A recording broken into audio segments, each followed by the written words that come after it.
السلام علیکم، خوش آمدید، صبح خیر تمام دیکھنے والوں کو۔ پروگرام کا نام ہے گڈ مارننگ کراچی اور میرا نام ہے محمد یاسر۔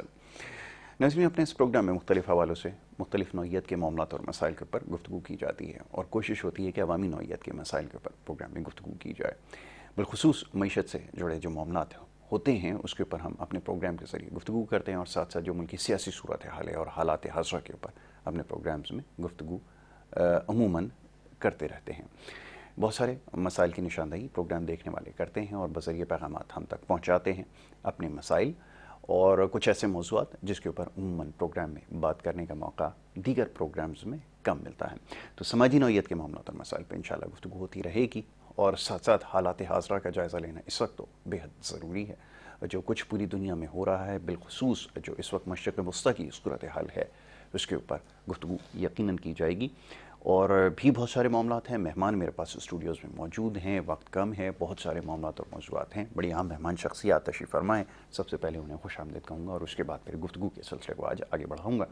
سب سے پہلے جو معزز مہمان ہیں، آپ کا اسم گرامی ڈاکٹر شبیر احمد ہیں اور آپ بانی ہیں پاکستان ڈیفنس قومی موومنٹ پارٹی PDQM، پاک ڈیفنس قومی موومنٹ کے۔ تو ڈاکٹر شبیر احمد صاحب یہاں موجود ہیں، ان کو میں خوش آمدید کہوں گا۔ بہت شکریہ ڈاکٹر صاحب پروگرام میں ہمیں وقت دینے کے لیے۔ ان کے ہمراہ تشریف رکھتے ہیں جناب فاروق ڈاڈی صاحب، جو کہ تجزیہ کار کی حیثیت سے موجود ہیں، ہمارے بہت ہی محترم ہیں، بڑی اچھی اور بہت ہی سہل انداز میں گفتگو کرتے ہیں معاملات کے اوپر اور ملکی سیاسی اور معاشی صورتحال کے حوالے سے۔ ایک کراچی شہر کی بلکہ پاکستان کی ایک جانی پہچانی شخصیت ہیں فاروق ڈاڈی صاحب، اور آج ہماری دعوت پر ایک دفعہ پھر یہاں موجود ہیں۔ ایک دفعہ پھر خوش آمدید، بہت شکریہ، بڑی نوازش فاروق بھائی پروگرام میں وقت دینے کے لیے۔ ڈاکٹر صاحب، سب سے پہلے تو یہ جو پاکستان ڈیفنس قومی موومنٹ ہے PDQM، اس کا کیسے یہ وجود میں آئی، اس کے کیا اغراض و مقاصد ہیں؟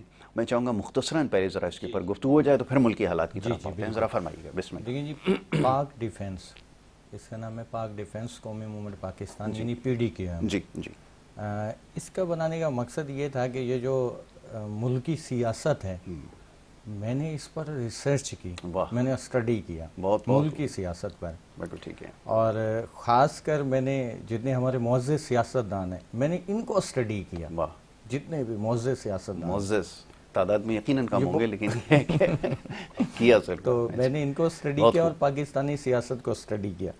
تو میں نے ایک چیز مانیٹر کرنے کے بعد ایک بات سمجھی کہ یہاں ٹریٹمنٹ کی ضرورت ہے۔ بہت اب ٹریٹمنٹ فزیکلی ہونی چاہیے، وہ ٹریٹمنٹ کے لیے آپ کوئی ایسا پلیٹ فارم بنائیں کہ جہاں ایجوکیٹڈ، محب وطن، اسلام اور پاکستان سے پیار کرنے والے لوگوں کو وہ پلیٹ فارم میسر ہو، اور یہاں آپ سرجن اور فزیشین ٹائپ کے لوگوں کو لائیں جو فزیکلی طور پر جو ہے سیاست کی بھی سرجری کریں اور سیاست دانوں کی بھی سرجری کریں۔ کیا اچھی اپروچ ہے، کیونکہ یہاں ایکچولی آج تک یہی ہوا ہے کہ ایک دوسرے پر الزام تراشیاں ہوئی ہیں اور ملک کی معیشت کو، اکانومی کو تباہ و برباد کیا گیا ہے، اور وہ اس طرح کیا گیا ہے کہ صرف اپنے مفادات کو عزیز رکھا گیا۔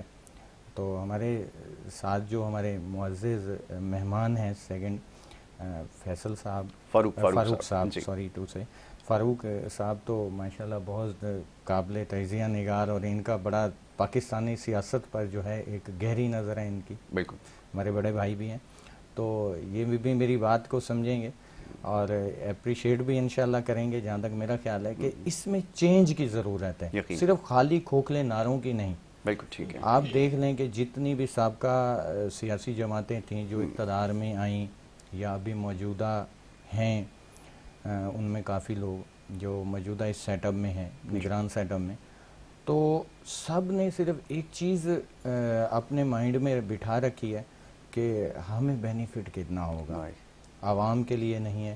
ایجوکیشن کا جو نظام ہے ہمارے ملک میں وہ تباہ کر دیا گیا، اور اتنی ایجوکیشن مہنگی ہو چکی ہے کہ غریب آدمی کو اپنے بچے کو پڑھانا بہت مشکل ہے، گراف گرا ہوا ہے ایجوکیشن کا، ہیلتھ پروگرامز کوئی بھی نہیں ہے۔ آپ دیکھیں کہ آپ جتنے گورنمنٹ ہاسپٹلز ہیں وہاں آپ جا کے حالات دیکھیں، اب پرائیویٹ جو ہاسپٹلز ہیں ان کی چاندی ہو رہی ہے۔ بالکل، تو یہ پاکستان کے اندر دو چیزوں کو تو فری کیا جائے، سب سے پہلے ہیلتھ، اس کے بعد ایجوکیشن، اور ایک سلیبس ہو جہاں غریب اور امیر کا بچہ سیم ایک ہی پلیٹ فارم پہ ایک ہی جگہ بیٹھ کے اسٹڈی کر رہا ہوں. یہ جو سسٹم ہے اس کے بعد ہمارے ملک کا جو کوٹا سسٹم، خاص کر جو کراچی کے ساتھ ناانصافی کی گئی ہے، کراچی کا نوجوان جو ہے گریجویشن کر کے وہ فوڈ پانڈا پہ کام کرنے پر مجبور ہو گیا ہے یا ملک چھوڑنے پر. تو کراچی پاکستان کی ریڑھ کی ہڈی ہے. کراچی کے ساتھ تو اتنا ظلم ہوا ہے ان 76 سالوں میں. تو یہ ساری چیزیں تھیں. اس کی وجہ سے پاک ڈیفنس قومی موومنٹ کی بنیاد رکھی ہے کہ صرف باتیں نہیں کرنی، عملی طور پر ایک شاہینوں کی جماعت تیار کی ہے کہ جس نے جو ہے نا انشاءاللہ سیاست کا رخ بھی چینج کرنا ہے اور سیاستدانوں کا بھی قبلہ درست کرنا ہے انشاءاللہ. ضرور ضرور آپ اپنے مقصد میں ضرور کامیاب ہوں گے. نیک نیتی کے ساتھ جو بھی کام کرے گا یقیناً کامیابی اس کو ملے گی. فاروق بھائی کی طرف آتے ہیں. فاروق بھائی، معاملات بہت سارے ہیں، کہاں سے سلسلہ شروع کیا جائے؟ اب یہ سوشل میڈیا کے اوپر آج کل لوگ بڑا اظہار رائے کر رہے ہیں مشرق وسطیٰ کی صورتحال کے حوالے سے کہ ہمارا کیا اس میں کردار ہونا چاہیے. میرا آپ سے سوال یہ ہے کہ ہماری اپنی صورتحال بھی اس سے زیادہ مختلف نہیں ہے. معاشی اعتبار سے دنیا کی کمزور ترین معیشت میں ہمارا شمار ہوتا ہے اور یہ بڑی بدقسمتی ہے کہ 24 کروڑ اور اس سے کہیں زیادہ کا جو ملک ہے وہاں پر آج بھی ہم بنیادی مسائل کے اوپر لڑتے ہوئے نظر آتے ہیں. یعنی گٹر کے ڈھکن ہمارے پاس لگانے کے لیے نہیں ہے، پینے کا پانی نہیں ہے، سیوریج کی لائنیں جگہ جگہ آپ کو نظر آ رہی ہیں پھٹی ہوئی. یہ صورتحال ہے. ذرا جائزہ لیجئے گا کیسے صورتحال کو آپ دیکھتے ہیں اور ساتھ ہی ہمارا کیا اسٹینس ہونا چاہیے اس سارے معاملے کے اوپر. یہ چاہوں گا ذرا اس پہ بات کریں. جی دیکھیں، اس کی بنیادی وجہ یہ ہے کہ ہمارے یہاں رول آف لا نہیں ہے. ٹھیک ہے. ہماری عدالتوں میں انصاف جو ہے وہ بکتا ہے. ہماری عدالتوں میں انصاف نہیں ملتا، ڈکٹیشن ہوتا ہے. تو جس ملک میں عدالتیں آزاد نہ ہو، انصاف نہ ملتا ہو، وہاں پہ آپ کیسے چل سکتے ہو؟ بانی پاکستان کے بہن محترمہ فاطمہ جینا کا آپ دیکھیں کہ اس کا کیا حال کیا اس قوم نے. ٹھیک ہے نا. تو کہنے کا مقصد یہ کہ یہ سلسلہ جو شروع ہوا رکنے کا نام نہیں لے رہا. ٹھیک ہے. عوام ایک طرف، حکومت ایک طرف. عوام کی رائے کوئی اہمیت اس ملک میں رکھتی نہیں ہے کہ عوام کیا چاہتے ہیں. رزلٹ ہر الیکشن انجینئرڈ ہوتا ہے سوائے 1970 کے الیکشن کے، جب مشرقی پاکستان اور مغربی پاکستان ایک تھے. ٹھیک ہے نا. اس وقت بھی جو زیادتیاں ہم سے ہوئی ہے اس کا ہم ازالہ چاہتے ہیں. اور وہ ملک جسے ہم بالکل ناکارہ جس صوبے کو سمجھتے تھے آج وہ ہم سے بھی آگے نکلا ہوا ہے. میں بات بنگلہ دیش کی کر رہا ہوں جو پہلے مشرقی پاکستان تھا. ٹھیک ہے نا. آج آپ یہاں دیکھ لیں کہ ہماری معیشت تباہ ہو گئی ہے. ہمارے یہاں سیاسی استحکام نہیں ہے. ہمارے یہاں ایجوکیشن کوئی اسٹینڈرڈ وائز ہے. مقصد جس شعبے میں دیکھیں ہم تباہی کی طرف چلے گئے ہیں. آج ہمارے بچے جو ہیں ان کے لیے نوکریاں نہیں ہیں. وہ بیچارے سمندروں میں اور اس میں کشتیوں میں جا کے بہتر روزگار کے لیے جا رہے ہیں اور ان کا جو حال ہو رہا ہے سب کچھ. تو کہنے کا مقصد یہ کہ یہاں پہ سب سے پہلے سیاسی استحکام ہو، تب جا کے آپ کے یہاں معاشی استحکام ہوگا اور ساری چیزیں آپ کی ٹھیک چلنے لگے گی. تیسری چیز یہ ہے کہ ہمارے یہاں جو سب سے بڑا نقصان ہوا، جسٹس منیر نے جو ایک وہ پودا لگایا تھا نظریہ ضرورت، لا آف نیسیسٹی، اس نے اس ملک کا بیڑا غرق کر دیا ہے. اور میں آپ کے پروگرام کے توسط سے جسٹس فائز عیسیٰ سے کہوں گا خدا را اگر آپ کچھ کر سکتے ہیں اس کی بہتری میں، اس کو ریویمپ کر سکتے ہیں تو کرے. قوم کی نظریں آپ کی طرف ہے اور جو ڈکٹیشنز آتے ہیں لکھے ہوئے سارے آرڈرز آتے ہیں اٹھا کے پھینکیں اور ہمت دکھائیں اس پہ. اب رہی بات مشرقی وسطیٰ کی، دیکھیں پاکستان ایک بہت مضبوط ملک ہے بہت ملٹری طور پہ اور ایک پہلا مسلم ایٹمک ملک ہے. ٹھیک ہے. ان تمام چیزوں کے باوجود ہمارا اسٹیٹس دنیا میں ایک بھکاری کا اسٹیٹس ہے. ٹھیک ہے نا.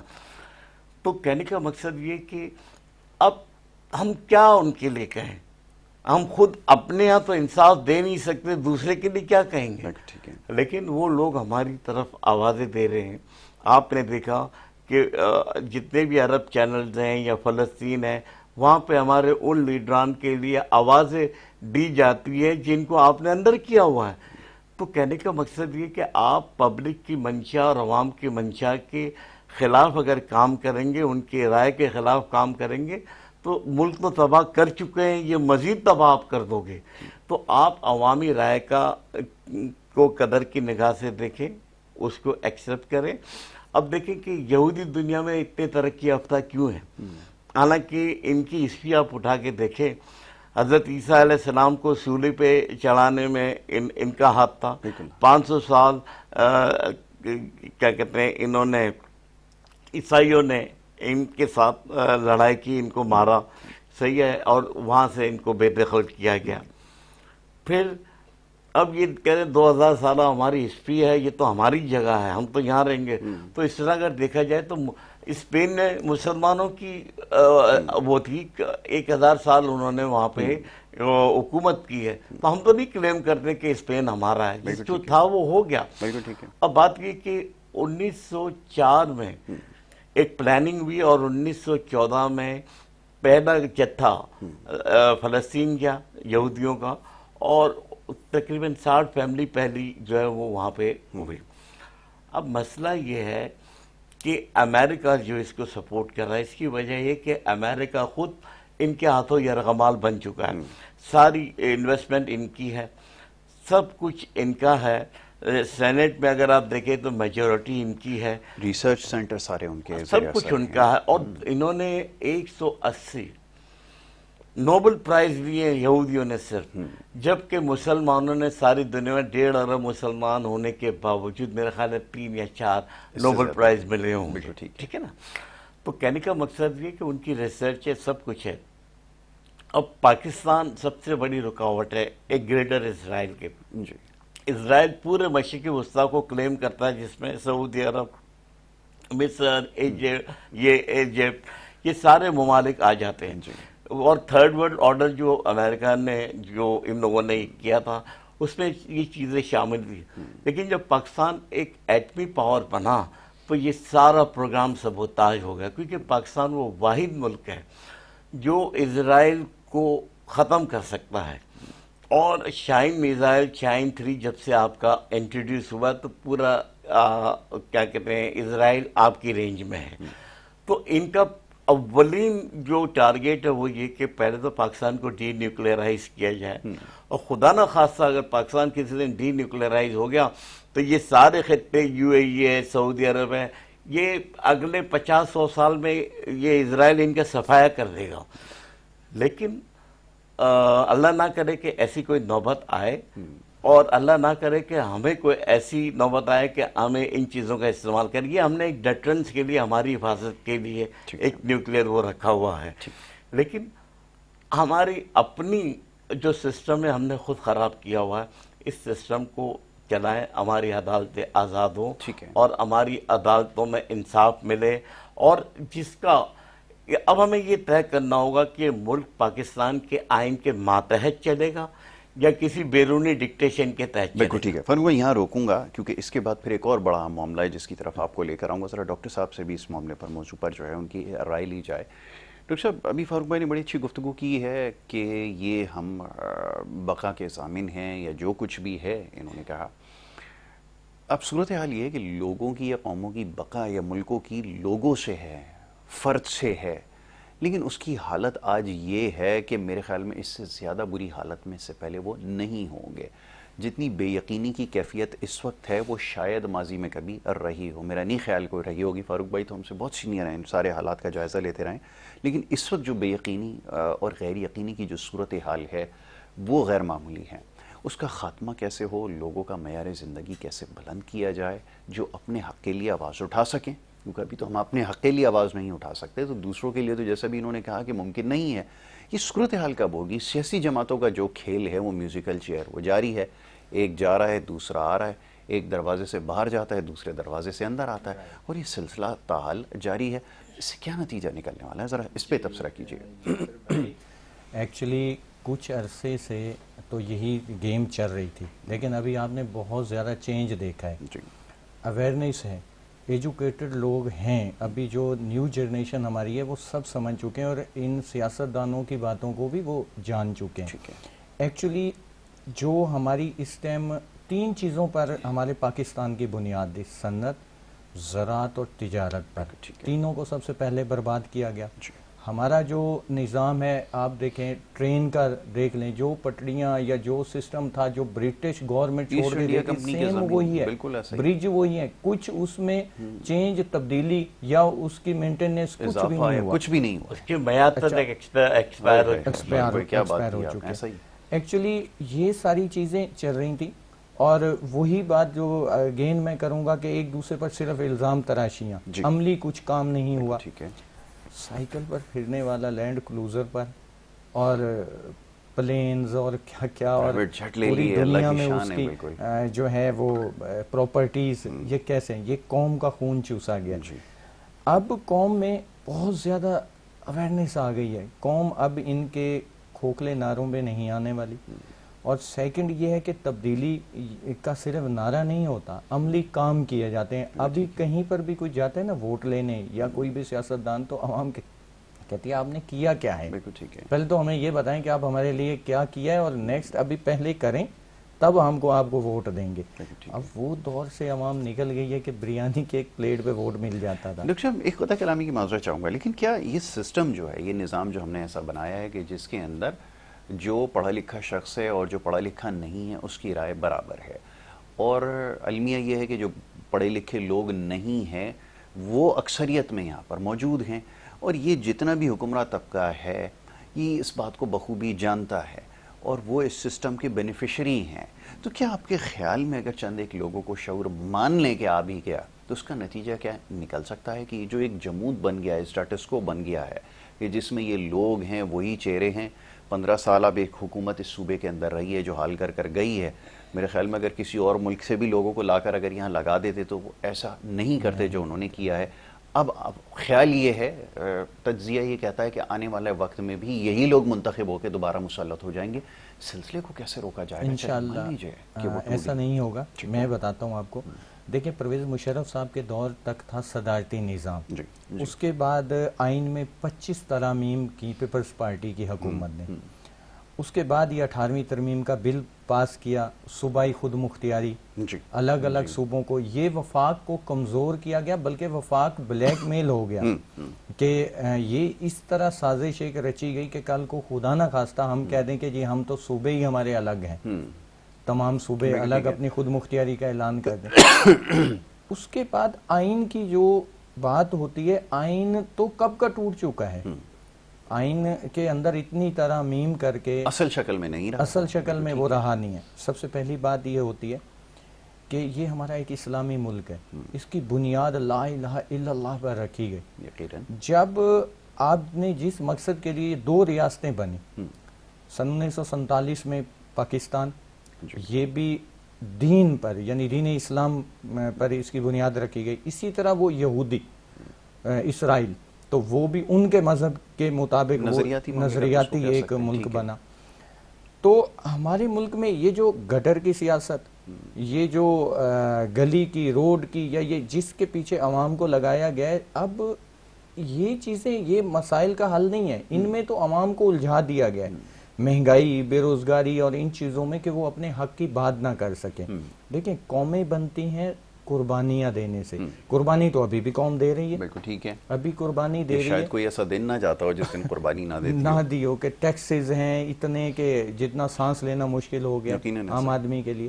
تو قوم کو قربانی یہ اب دینی چاہیے کہ پرانے چہروں کو جو ہے دیکھ چکے ہیں، اب ان آزمائے ہوں کو پھر نہیں آزمایا جائے۔ چلیں یہ کیسے ممکن ہو، اس کے اوپر گفتگو کرتے ہیں۔ ڈاکٹر صاحب اور فاروق صاحب تشریف فرمائیں، ان سے اس بارے میں بات ہو رہی ہے، ایک مختصر سی بریک لینی اور بریک کے بعد اس گفتگو کے سلسلے کو آگے بڑھائیں گے۔ آپ دیکھتے رہیے ہمارا پروگرام۔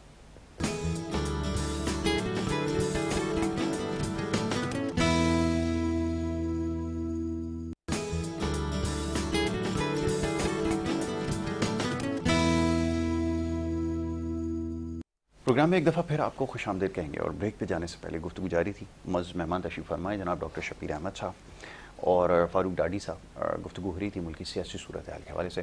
فاروق بھائی، پالیسیز کی ابھی بریک کے دوران گفتگو ہو رہی تھی، ظاہر ہے ساری کی ساری باتیں تو نہیں سامنے رکھی جا سکتی، لیکن سمجھنے والے لوگ جو سمجھ رکھتے ہیں یقیناً ہماری بات سمجھ رہے ہوں گے۔ یہ ڈاکٹر صاحب نے بھی تذکرہ کیا، جیسے شعور آ گیا ہے، ووٹ اگر لوگ دیں گے، یہ باتیں ہم میرے خیال میں عرصہ دراز سے کرتے چلے آ رہے ہیں، لیکن اس کا کوئی خاطر خواہ نتیجہ نہیں نکلا. یہ لسانیت کی اور یہ جو برادری سسٹم کی سیاست ہے، اس کا خاتمہ ممکن ہے؟ کوئی پولیٹیکل لیڈر کوئی ایسا ہے جو ان تمام چیزوں کو ختم کرے، ان بیریئرز کو توڑے اور کوئی ایک ایسی پالیسی لائے جو سب کے لیے قابل قبول ہو؟ کیونکہ یہاں تو پالیسی کا مقصد یہ ہے کہ جو پالیسی سندھ کے لیے ہے وہ خیبر پختونخوا کے لیے نہیں ہے، جو خیبر پختونخوا کے لیے ہے وہ بلوچستان کے لیے نہیں ہے، اور پھر اسی طرح دیگر صوبوں کے لیے ایکسیپٹیبل نہیں ہے. یہ ہو کیا رہا ہے یہاں پر؟ پہلے تو یہ بتائیں کوئی یونیفارم پالیسی امپلیمنٹ ہو سکے گی؟ ایسا ممکن ہے؟ دیکھیں یہاں پرابلم یہ ہے کہ ہر صوبہ اپنا کارڈ کھیلتا ہے. جی. Sindh card, Punjab card, Pakhtun card, Baloch card, ٹھیک ہے نا. اس کو دور کرنے کا ایک ہی حل ہے کہ آپ زیادہ سے زیادہ صوبے بنائیں. آج یہ ٹرکی کو دیکھیں، 50 سے زیادہ صوبے ہیں. ایران کو اب افغانستان میں دیکھیں 8 صوبے ہیں. تو آپ کو جب زیادہ صوبے بنائیں گے تو انتظامی طور پہ آپ زیادہ بہتر انداز میں اس کو مینیج کر سکیں گے، اور یہ لسانیت ختم ہو جائے گی. سارے سندھ بلوچ اور مہاجر یہ سارے کارڈ ختم ہو جائیں گے. تو سب سے پہلے تو ہمیں زیادہ سے زیادہ صوبے بنانے چاہیے انتظامی طور پہ، تاکہ ہم پہلے تو یہاں سے نکلیں. اب دوسری چیز رہی ہے کہ ہمارے ملک میں اگر جو مقتدر حلقے یا جن کے پاس پاور ہے وہی ان بدعنوانیوں میں شامل ہیں، نہ کوئی بزنس مین، میں سب کی بات نہیں کر رہا ہوں لیکن بہت سارے میجورٹی وہ سسٹم کے تحت اس میں انوالو ہو گئے. جس کے پاس پاور ہے وہ ان کے ساتھ شراکت داری کے ساتھ کام کر رہا ہے. میں اگر کسٹم یا میرے پاس یہ بارڈر پڑا ہوا ہے تو آپ بزنس مین ہیں، میں آپ کے ساتھ ایک شراکت ہو جاتی ہے اور آپ کام کر رہے ہوتے ہیں. تو اس کے نتیجے میں ملک کو نقصان ہوتا ہے، ملک کو ٹیکس نہیں ملتا.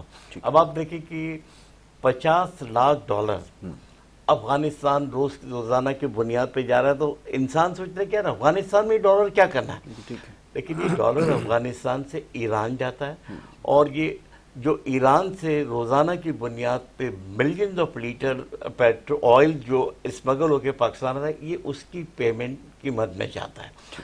اب حکومت پاکستان کو $1 اس ٹیکس کی مد میں نہیں ملتا. ٹھیک ہے نا.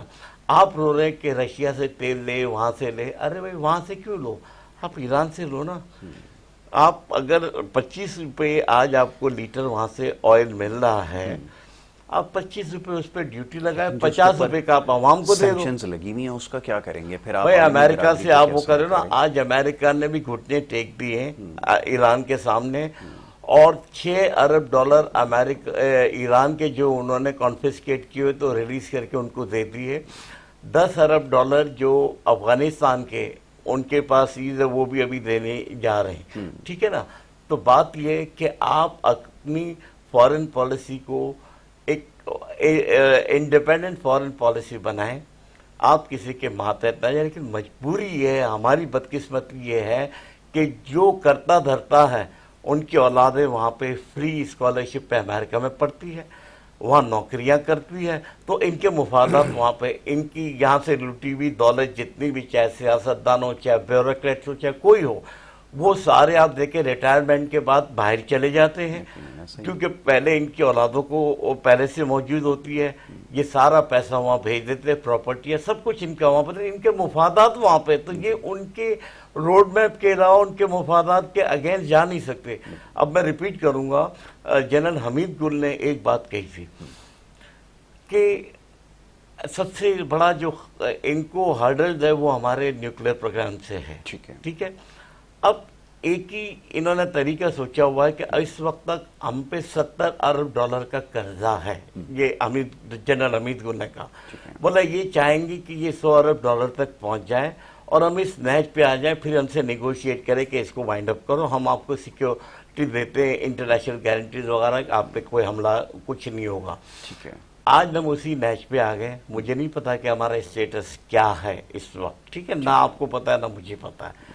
تو بہرحال اب بات یہ دوسری بات انہوں نے کہی تھی، جس دن کسی مرد مجاہد نے پاکستان میں کھڑے ہو کے یہ کہہ دیا امریکہ کے سامنے ایبسلوٹلی ناٹ، اس دن جتنے بھی اسرائیلی امریکن ایجنٹ ہیں وہ سارے ایک پلیٹ فارم پہ آ جائیں گے شدید اختلافات کے باوجود.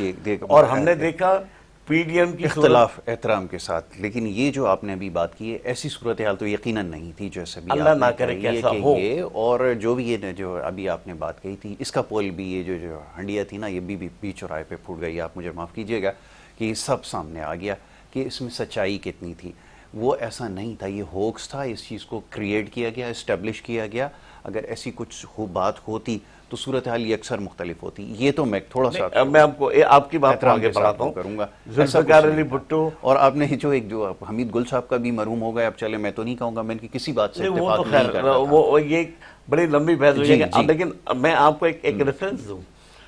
جب ہمارے یہاں نیوکلیر پروگرام چل رہا تھا، ہینری کیسنجر نے بھٹو کو ایک تھریٹ کی تھی کہ اگر تم نے یہ پروگرام بند نہیں کیا تو تمہارا وہ اشر کریں گے، تمہاری نسلیں یاد سر. وہ ہو جاتا ہے نا. ابھی میں ذرا وقت تھوڑا سا کم ہے، بحث یہ لمبی ہے کیونکہ وہ ریچرڈ آرمٹیج والی بھی آپ نے وہ سنی ہوگی ہے نا، اسٹون ایجز کے اندر. لیکن اب میں کس کی بات پہ یقین کروں؟ آیا مشرف صاحب کی بات پہ یقین کروں یا ان کی بات پہ یقین کروں؟ یہ تو ایک ایسی بحث ہے نا.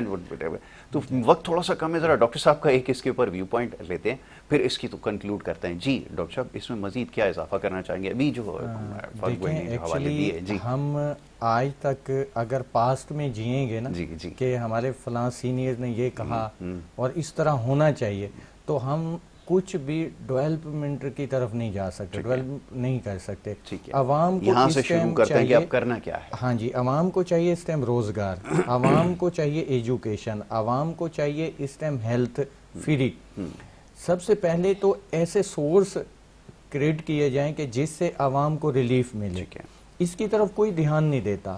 ہم ایک ایسا پوائنٹ آف ویو لے کے بیٹھے ہوئے ہیں کہ ہم نے دوسرے پہ تنقید کرنی ہے، لیکن اس کو سدھارنے کے لیے ہمارے پاس کیا پلان ہے اس پہ نہیں.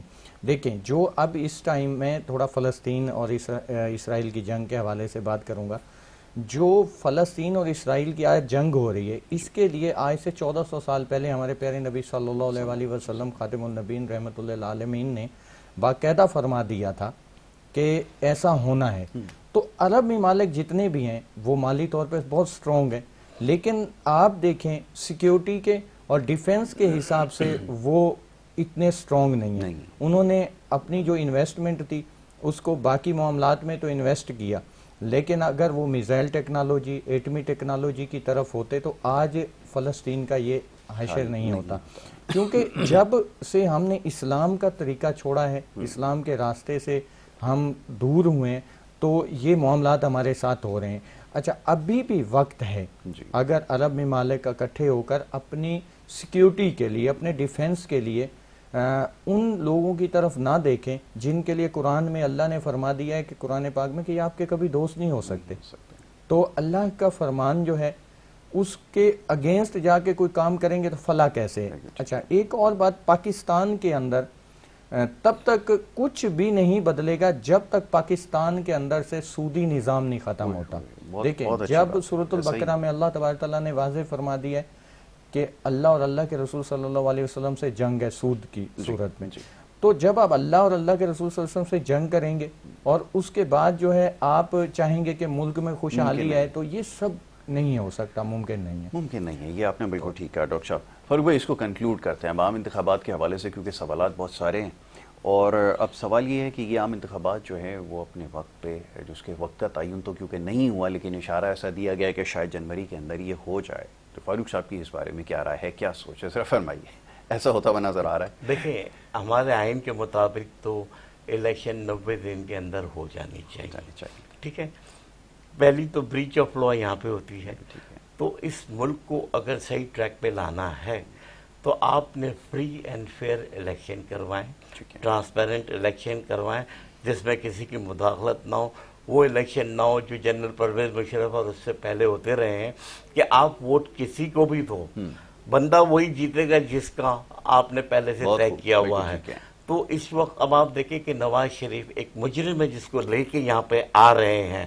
یہ ہمارے قانون کا، ہمارے اس کا نہیں مذاق ہے. یہ ایک مذاق بنا ہوا ہے.